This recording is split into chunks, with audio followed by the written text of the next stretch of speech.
Soyez bénis, que la paix de notre Seigneur et Sauveur Jésus-Christ soit votre partage. Bien-aimés dans le Seigneur, Shalom. C'est toujours un grand plaisir de venir encore auprès de vous, partager avec vous des enseignements prophétiques pour nous édifier et aussi nous fixer par rapport au temps où nous sommes aujourd'hui. Je vous salue et nous bénissons ce moment de l'enseignement au nom puissant de notre Seigneur et Sauveur Jésus-Christ. Bien-aimés, j'aimerais lire avec vous un passage de Daniel au chapitre 7. Vous allez lire peut-être tout le chapitre à la maison. C'est un chapitre qui nous est déjà familier sur la succession des nations, la vision des animaux, l'image des nations qui vont se succéder les unes après les autres, et l'explication qui a été donnée à Daniel. Et à partir du verset 23, je lis avec vous, la Bible dit, « Il me parla ainsi. Le quatrième animal, c'est un quatrième royaume qui existera sur la terre, différent de tous les royaumes et qui dévorera toute la terre, la foulera et la brisera. » Verset 24. « Le 10 cornes, ce sont 10 rois qui se lèveront de son royaume. Un autre s'élèvera après eux, il sera différent des premiers, et il abaissera 3 rois. » Verset 25, « Il prononcera des paroles contre les Très-Hauts, il opprimera le saint du Très-Haut. » Et regardez bien ce que je lis maintenant. « Et il espérera changer les temps et la loi. Et les saints seront livrés entre ses mains pendant un temps, 2 temps et la moitié des temps. » Donc, aujourd'hui, j'aimerais partager avec vous sur le changement des temps et de la loi. Il y a une personne, depuis la nuit des temps, il est enragé, il veut changer le temps et la loi. Et la Bible dit, il espérera changer le temps et la loi. C'est une ambition, c'est un désir. Il va essayer de manigancer. Mais le Tout-Puissant, le Dieu créateur, finira par lui stopper. Mais ici, nous voyons la volonté manifeste de vouloir changer la loi et le temps. Bien-aimés dans le Seigneur, qui veut changer le temps et la loi? Eh bien, ce passage parle de la petite corne. La petite corne, en fait, c'est l'émanation, le prolongement de l'Empire romain. Vous savez bien que la petite corne n'est rien d'autre que l'Antichrist. Donc, l'Antichrist voudra bien changer les temps et les lois. Et j'aimerais vous dire, bien-aimés dans le Seigneur, que plusieurs antéchrists sont déjà venus, c'est-à-dire ceux qui avaient déjà son esprit. Donc, c'est un travail qui a déjà commencé depuis longtemps. C'est vrai que lui-même, physiquement, l'Antichrist se manifestera bientôt, parce que nous sommes vraiment au temps de la fin, et nous voyons déjà son royaume mis en place, et nous croyons que d'un moment à l'autre, il va se manifester. Donc, l'une de ces choses qu'il va faire, c'est changer le temps et la loi. Mais de quel temps et de quelle loi il changera? Lorsque vous regardez les lois de Dieu, vous allez voir que la plus importante, ce qui constitue la loi universelle, c'est les 10 commandements. Les 10 commandements de Dieu. C'est ça la loi universelle. Et dans ces 10 commandements, vous allez vous rendre compte que le premier 5 commandements font référence directement à Dieu lui-même. Et le dernier 5 commandements font référence à notre relation par rapport aux voisins. Donc, les 5 premières lois, c'est par rapport à Dieu. Et les 5 deuxième loi, c'est par rapport à nos prochains, nos relations, comment nous devons être avec nos voisins. Ici, nous voyons que l'Antichrist, quand il montera au trône, pourquoi je dis que c'est l'Antichrist? Parce que la Bible dit, il va opprimer les saints. Il opprimera les saints. Il essaiera de changer la loi, tout. Et la Bible dit, les saints seront livrés entre ses mains pendant 1 temps, 2 temps et la moitié d'un temps, c'est-à-dire 3 ans et demi. C'est exactement le temps de la grande tribulation. Il y aura un temps de 7 ans. Au milieu, le premier 3 ans et demi, il sera un homme de paix, un homme qui va tromper les gens, séduire les gens. La deuxième moitié, ça sera un homme cruel, sanguinaire. Et les saints seront livrés entre ses mains, il va les persécuter. Mais pourquoi il va les persécuter? Quelle est la raison qui fera que ces gens soient persécutés? Dans la vidéo précédente, je vous ai dit les enjeux de la dernière semaine de Daniel, c'est-à-dire du 7 ans du règne de l'Antichrist, sont tout simplement l'adoration, c'est-à-dire l'adoration obligatoire. Et nous allons voir avec vous maintenant. Lorsque nous allons dans le 10 commandement, regardez ce qui est dit dans Exode au chapitre 20, le verset 1 à 17. Je vais lire ça partie par partie et vous expliquer. Du commandement, Exode chapitre 21 à 17, la Bible dit, alors, le verset 1, Exode 20, à partir du verset 1, alors Dieu prononça toutes ces paroles en disant, je suis l'Éternel, ton Dieu, qui t'a fait sortir du pays d'Égypte, de la maison des servitudes. Tu n'auras pas d'autre Dieu devant ma face. Le premier commandement, la première loi que Dieu donne à son peuple, il dit, tu n'auras pas d'autre Dieu devant ma face. Or, la Bible dit, l'Antichrist, lui, il voudra changer le temps et la loi. Il voudra remplacer cette loi-là. Et je dis, il voulait prendre la place de Dieu. Dans Isaïe, nous avons vu ça. Son cœur s'est élevé. Il disait, je monterai, je m'assierai dans la montagne de l'Éternel et je serai semblable au Très-Haut. C'est-à-dire, il voulait prendre la place de Dieu. C'est-à-dire, la loi que l'Antichrist va changer ici, ça ne sera pas par rapport à nos voisins, ça sera par rapport à Dieu. C'est-à-dire, il va être en opposition de la loi de Dieu. Il va être en opposition par rapport à ce qui est Dieu. Et le premier commandement dit, tu n'auras pas d'autre Dieu devant ma face. Regarde ce que l'Antichrist nous réplique. Dans 2 Thessaloniciens au chapitre 2, le verset 3 à 6, la Bible dit que personne ne vous séduise d'aucune manière, car il faut que l'apostasie soit arrivée auparavant et qu'on ait vu paraître l'homme du péché, le fils de la perdition, l'adversaire qui s'élève au-dessus de tout ce qu'on appelle Dieu ou de ce qu'on adore, jusqu'à s'asseoir dans les temples de Dieu, se proclamant lui-même Dieu. La Bible dit, tu n'auras pas d'autre Dieu devant ma face, mais l'Antichrist, lui, il s'autoproclame Dieu. C'est comme si on avait 2 dieux. Il s'oppose à ce qui nous est dit dans le premier commandement des 10 commandements. Vous voyez? C'est-à-dire, la loi, il va essayer de les changer, de se faire Dieu et de proposer au peuple 2 dieux. Ça, c'est la première des choses. Vous voyez, le premier commandement déjà est touché. Deuxième commandement. La Bible dit au verset 4, toujours dans Exode 20, tu ne te feras point d'image taillée, ni de représentation de quelque chose qui sont en haut dans les cieux, qui sont en bas sur la terre, et qui sont dans les eaux plus bas que la terre. Pas des images, pas de représentations. Eh bien, bien-aimé dans le Seigneur, l'Antichrist, lui, il dira non, ce n'est pas ça. Quand vous lisez dans Apocalypse, au chapitre 13, le verset 14, la Bible dit, et elle séduisait les habitants de la terre par les prodiges qui lui étaient donnés d'opérer en présence de la bête, disant aux habitants de la terre de faire une image à la bête qui avait la blessure de l'épée et qui vivait. C'est-à-dire la bête qui avait reçu une blessure mortelle et il s'en est tiré et c'était devenu pour lui une occasion de tirer gloire, profit, bénéfique. Eh bien, ils vont tout simplement faire une image et animer l'image de la bête. Vous voyez, c'est-à-dire Dieu refuse qui est l'image. Et là, nous voyons déjà, nous avons quelqu'un qui s'autoproclamait Dieu. C'est la bête qui s'autoproclamait Dieu. Et là, on demande à ce qu'il y ait une image de la bête.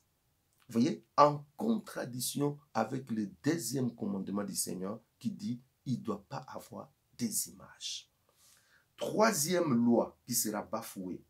La Bible dit au verset 5 d'Exode 20, « Tu ne te prosterneras point devant elles et tu ne les serviras point, car moi l'Éternel ton Dieu, je suis un Dieu jaloux, qui punit l'iniquité de père sur les enfants jusqu'à la troisième et à la quatrième génération de ceux qui me haïssent, et qui fait miséricorde jusqu'à 1000 générations à ceux qui m'aiment et qui gardent mes commandements. » Ici, la Bible dit, tu ne te prosterneras pas devant des images taillées. Tu ne te prosterneras point devant d'autres dieux. Et je vous ai dit dans Luc au chapitre 4, le diable a eu les kilos, je vous dis les kilos, de venir auprès de Jésus et de dire à Jésus, si tu te prosternes, si tu m'adores, je te donnerai toutes les nations. Il lui a montré toutes les nations, toutes les belles histoires de la terre. Il lui dit, si tu m'adores, je te les donne. Jésus a dit non. Il est écrit, tu n'adoreras que le Seigneur, lui et lui seul. Il a refusé. Voilà. Mais ici, nous voyons que ils vont faire une pression aux habitants de la terre de se prosterner devant, en fait, devant quoi? Devant leur idole, devant leur image, devant l'image de la bête, devant le nouveau Dieu qui s'est autoproclamé, c'est-à-dire Satan, c'est-à-dire l'Antichrist. Vous voyez? Ils ont donné, en fait, de faire l'image de la bête et d'animer l'image de la bête. Et on dit que ceux qui ne voudront pas adorer l'image de la bête, la Bible dit, fils tué. C'est-à-dire, si tu refuses l'adoration, c'est là où je dis, bien-aimés dans le Seigneur, nous devons prier que nous soyons enlevés. Parce que derrière l'enlèvement, il y aura un carnage, c'est-à-dire les gens vont mourir parce que Satan va réclamer son adoration de gré ou de force. Si tu ne le veux pas, si tu ne veux pas lui donner son adoration de gré, eh bien ça sera par la force, on va tuer les gens. L'Antichrist va demander l'adoration de force. Pourquoi? Parce que je vous ai dit, les enjeux de la grande tribulation, les enjeux de son règne, c'est l'adoration. Il ne vient pas pour chercher des diamants, il ne vient pas pour chercher de l'or, il ne vient pas pour de l'argent, il ne vient pas pour, je ne sais pas moi, conquérir des terres, il vient pour se faire adorer comme Dieu. Donc celui qui ne voudra pas lui adorer comme Dieu, lorsque les signes vont commencer à se manifester dans le ciel, lorsque les images vont commencer à se manifester dans le ciel, celui qui ne voudra pas adorer, lorsqu'on va animer l'image de la bête, celui qui ne voudra pas adorer, se prosterner devant ça, il sera tout simplement tué. Quatrième loi.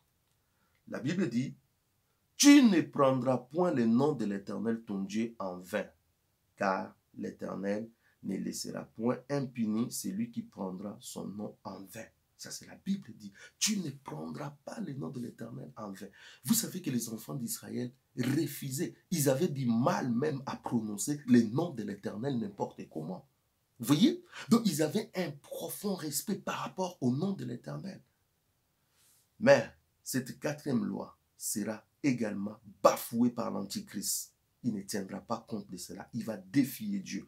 La Bible dit dans Apocalypse au chapitre 13, le verset 5, écoute ce que la Bible dit. Et il lui fit donner une bouche qui proférait des paroles arrogantes et des blasphèmes. Et il lui fit donner le pouvoir d'agir pendant 42 mois. Il proférait des paroles arrogantes et des blasphèmes. Il blasphémait contre Dieu. Il blasphémait contre sa parole. Il blasphémait contre tout. Et dans Daniel au chapitre 7, le verset 8, la Bible dit, j'ai considéré les cornes et voici une autre petite corne, c'est-à-dire l'Antichrist, sortie du milieu d'elle et 3 des premiers cornes fit arracher devant cette corne. Et voici, elle avait des yeux comme les yeux d'un homme et une bouche qui parlait avec arrogance. Bien aimé, l'Antichrist va dire des choses terribles contre Dieu. Il n'aura pas le kilo. Il va vous dire des choses. Il va annuler la parole. Il va falsifier la parole. Déjà, quelqu'un qui se dit que lui, il est Dieu. Vous voyez déjà les degrés. Si déjà lui, il dit qu'il est Dieu. Et la parole, comment il va les falsifier? Il aura des paroles blasphématoires. Vous voyez? Donc, la quatrième loi est tout simplement bafouée à son tour. Alors, dans la cinquième loi, la Bible dit, cinquième loi, toujours dans Exode chapitre 20, le verset 8, « Souviens-toi du jour de repos, pour les sanctifier, tu travailleras 6 jours et tu feras tout ton ouvrage. Mais le septième jour est le jour du repos de l'Éternel, ton Dieu. Tu ne feras aucun ouvrage, ni toi, ni ton fils, ni ta famille, ni ton serviteur, ni ta servante, ni ton bétail, ni l'étranger qui est dans tes portes, car en 6 jours, l'Éternel a fait le ciel, la terre et la mer, et tout ce qui y est contenu, et qui s'est reposé le septième jour. C'est pourquoi l'Éternel a béni les jours du repos et l'a sanctifié.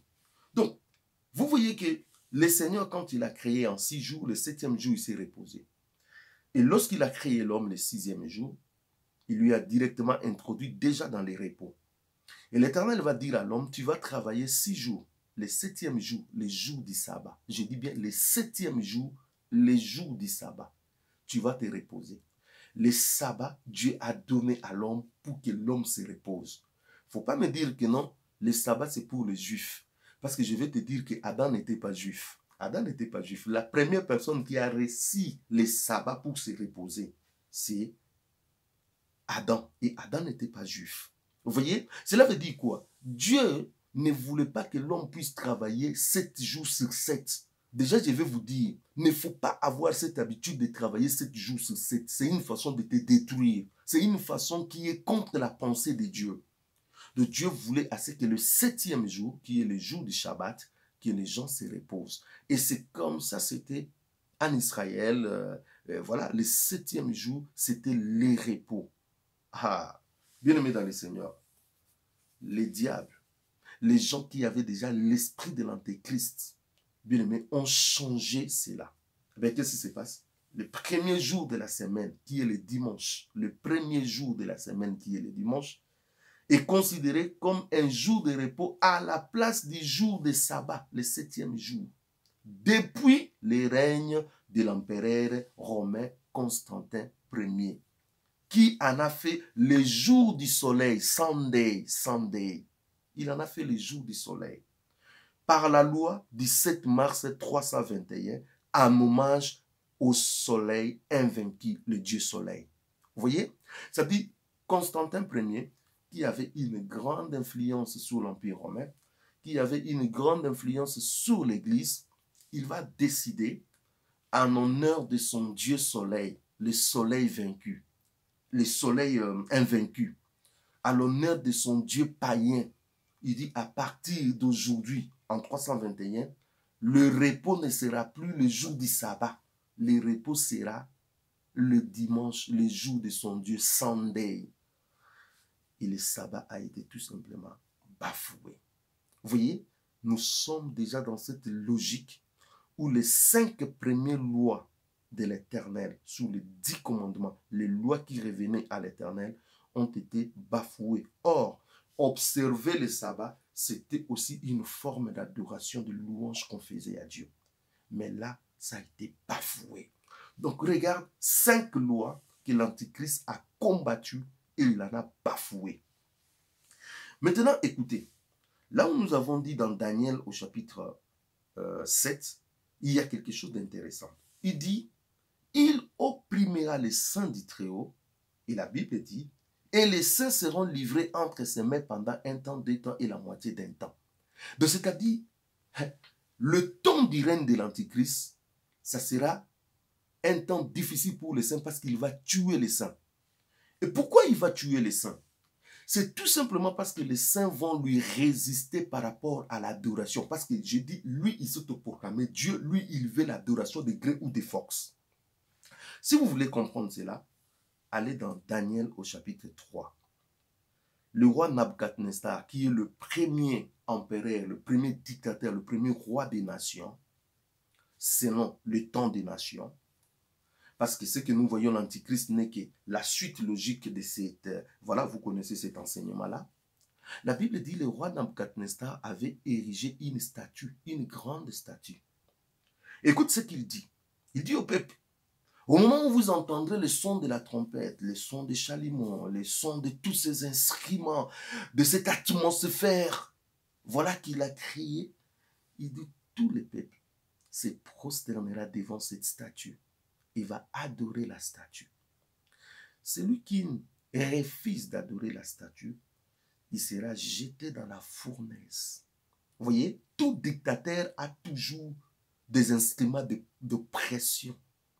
Voilà pourquoi Hitler avait des camps de nazis, des camps d'Holocauste, où il tuait les juifs. Pourquoi? Parce que c'est ça la mentalité. Ça n'a pas commencé avec Hitler. Ça a commencé depuis le premier roi des nations, c'est-à-dire c'est l'ère technique, c'est l'ère logique. Si tu ne fais pas ce que nous te disons, nous allons te tuer, nous allons te consumer. C'est ça la logique. Et c'est comme ça aussi, ça sera avec l'Antichrist. Si tu n'adores pas la bête, tu n'adores pas l'Antichrist, eh bien tu seras tout simplement tué. Bien-aimés dans le Seigneur, et pendant ce temps-là, il y a 3 jeunes juifs qui ont refusé d'adoration. Et la nouvelle a été jusqu'aux oreilles du roi.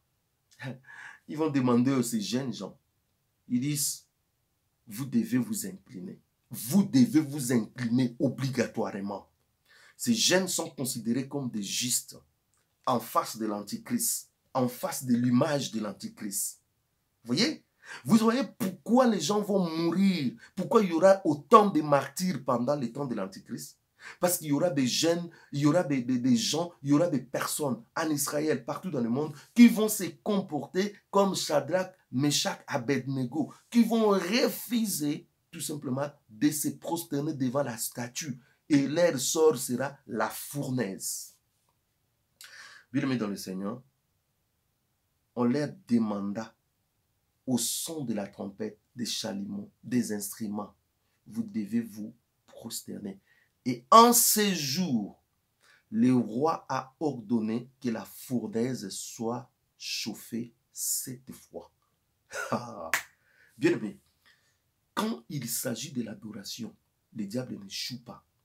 Quand il s'agit de l'adoration qu'il a commencé à rechercher depuis le ciel, et il vient l'imposer sur la terre, et que vous opposez, sachez-le qu'il y a une fournaise qui sera chauffée 7 fois. C'est pour cela le temps de l'Antichrist qu'il va régner est 7, c'est-à-dire 7 ans. 7 ans. Vous voyez? 7 ans de pression, 7 ans où il réclamera, où il va marteler l'adoration. 7 fois la fournaise sera chauffée. Et 7 fois veut dire aussi une dimension comme ça n'a jamais été d'oppression. Cela veut dire le temps de l'Antichrist sera un temps d'une dimension d'oppression comme ça n'a jamais été. La fournaise, c'est-à-dire le mesure d'oppression, de répression, le mesure de traquer, le mesure d'imposer aux opposants, aux gens qui vont refuser, ça sera 7 fois, ça sera très difficile. C'est pour cela que pendant la grande tribulation, il y aura beaucoup de martyrs. Beaucoup de martyrs. Les saints seront livrés entre ses mains. Et la Bible dit, quand l'Antichrist était en train de venir dans le premier saut, la Bible dit, il est parti en vainqueur et pour vaincre. C'est-à-dire, toute personne qui se mettra dans sa route, il va les tuer. Imaginez-vous même les 2 témoins que le Seigneur va envoyer avec une puissance en Israël. La Bible dit que la bête va les tuer, bien qu'ils seront ressuscités par après, ils vont partir. Mais ils ont été d'abord tués. Nous avons intérêt de partir avec l'enlèvement. Bien-aimé, l'adoration est au cœur des disputes. Le diable est à la recherche de l'adoration. Il le veut des gré ou des forces. Nous avons une corde qui peut nous faire échapper. L'enlèvement. Préparons-nous à la rencontre du Seigneur. C'est lui le véritable. Laissez-moi te dire une chose. N'adore pas une image. N'adore pas un homme. N'adore pas un faux Dieu de ce monde. Un seul est notre Dieu est au ciel, le Père créateur. C'est lui que nous devons adorer nuit et jour. À part lui, je préfère qu'on me coupe la tête. Je préfère que je sois martyrisé. Je préfère qu'on fasse de moi ce qu'on veut. Mais je n'adorerai qu'un seul Dieu. Comme Jésus-Christ a dit, il est écrit, tu adoreras le Seigneur ton Dieu, lui et lui seul. Tu ne le serviras que lui seul. Que Dieu vous bénisse, bien-aimés dans le Seigneur. Soyez bénis. Si vous avez besoin des enseignements prophétiques, des compléments d'enseignement, bien-aimés dans le Seigneur, allez dans notre site web www.laprophétie.org. J'ai dit www.laprophétie.org. Vous avez des milliers d'enseignements gratuitement. Bien-aimés dans le Seigneur, si vous voulez également avoir quelques enseignements complémentaires. Aussi, vous pouvez aller dans notre compte YouTube, dans la playlist, eh bien, vous avez des enseignements prophétiques sur la fin des temps, ainsi de suite. Vous pouvez compléter votre connaissance. Et si vous pouvez aussi commander ces livres, c'est important, vous pouvez commander aussi ces livres. La Troisième Guerre mondiale, c'est-à-dire l'Armageddon, eh bien, c'est un livre que nous avons fait sortir avec un autre qui est le système de contrôle, très intéressant. Bien-aimé dans le Seigneur, vous pouvez taper Blaise Mpongo dans Google, Armageddon, livre ou bien système de contrôle, eh bien, vous pouvez tomber et télécharger cela. Que Dieu vous bénisse. Si le Seigneur tarde à venir, nous allons revenir pour un autre enseignement prophétique. Entre-temps, soyez prudents, soyez vigilants, sanctifiez-vous, car Jésus-Christ revient bientôt. Dieu vous bénit au nom puissant de notre Seigneur et Sauveur Jésus-Christ. Amen.